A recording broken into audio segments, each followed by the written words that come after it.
Allegation method use చేస్తున్నాను. ఏంటి sir ఈ అలిగేషన్ మెథడ్ అంటే? ఇక్కడ చూడండి సార్, వెళ్ళేటప్పుడేమో 24 కిలోమీటర్ పర్ అవర్, వెళ్ళేటప్పుడేమో 24 కిలోమీటర్లు పర్ అవర్, వచ్చేటప్పుడేమో 40 కిలోమీటర్లు పర్ అవర్, 40 కిలోమీటర్లు పర్ అవర్. రైట్, వీటి మధ్య యావరేజ్ స్పీడ్ నాకు ఆప్షన్స్లో ఏమేమి ఉన్నాయి? ఆప్షన్స్లో ఏమేమి ఉన్నాయి? 32, 30, 31, 33. 30 తీసుకుంటున్నా. యావరేజ్ స్పీడ్ ఎంత? 30 కిలోమీటర్స్ పర్ అవర్. సో ఇదేమో వెళ్ళేటప్పుడు స్పీడ్, ఇదేమో వచ్చేటప్పుడు స్పీడ్, ఇదేమో యావరేజ్ స్పీడ్, ఇదేమో యావరేజ్ స్పీడ్, ఇదేమో యావరేజ్ స్పీడ్. స్పీడ్ టైము రెండు విలోమములో ఉన్నాయి.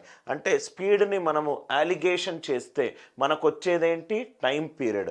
సో టైం పీరియడ్ ఏ రేషియో వస్తుంది సార్? 40, 30 కంటే